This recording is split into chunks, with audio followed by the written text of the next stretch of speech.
kepada wanita Malaysia yang ada hasrat, ada keinginan, ada plan mau berkahwin.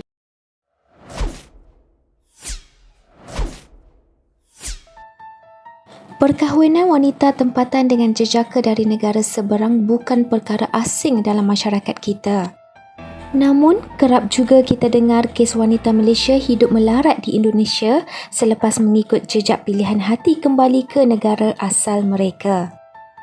Perkara itu diakui sendiri seorang wanita warga Indonesia dikenali sebagai Sri Mulyani yang memberi amaran dan peringatan kepada rakyat Malaysia agar berhati-hati jika mahu memilih jejaka dari negaranya untuk dijadikan suami.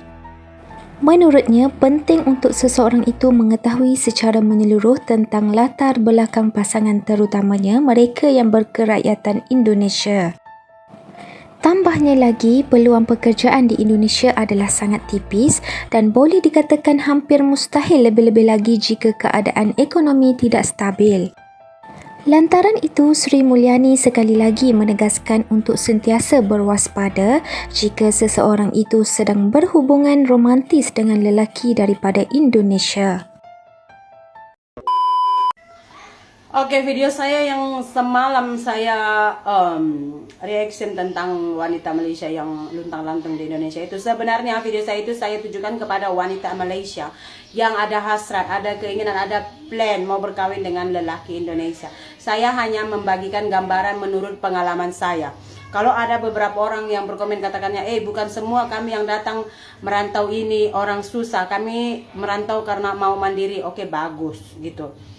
Cuman saya berbicara berdasarkan pengalaman. 30 lebih lelaki Indonesia saya bercakap selama saya tinggal di Malaysia ini, yang kerja di mana gitu di area-area Perak ini. 30 lebihnya itu pun mengatakan karena sangat sulit ekonomi Indonesia makanya mereka datang ke sini. Tak kisahlah mau berkahwin dengan siapapun. Makanya saya bilang harus tahu asal usulnya. Pokoknya usut latar belakangnya bagaimana. Contoh kalau kalian pacaran dengan lelaki Indonesia tuh cari tahu siapa tetangganya dari Indonesia yang kebetulan sama-sama kerja di sini, siapa kawannya, cari tahu kenapa dia di kampung, kenapa sampai di sini. Jangan sampai menyesal karena miskin di Indonesia dengan miskin di Malaysia itu lain. Miskin di Malaysia kamu katakan kamu tidak ada duit and then kamu tak ada kerja, pergi saja kamu ke kedai makan, basuh pinggan kamu, 50 ringgit sudah pasti di tangan. Kenapa saya bilang begitu? Karena saya sampai sekarang pun, kalau saya pergi kemana-mana kedai makan, ada kadang-kadang mereka tanya, kamu perempuan Indon ke? Iya, saya bilang. Terus katanya begini, ada nak ke basuh pinggan pukul 12 sampai pukul 9 malam. 50 ringgit kasih loh. Berarti kan banyak pekerjaan antara nak tak nak. Kalau kamu tak nak, kalau kamu memilih kerja, memang kamu akan katakan di sini itu nggak ada kerja.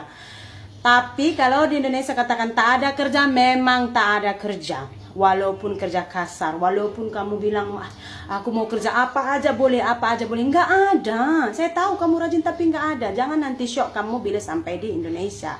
Begitu. Terus kalau lelaki Indonesia ini kebanyakannya yang saya nampak di sini lah.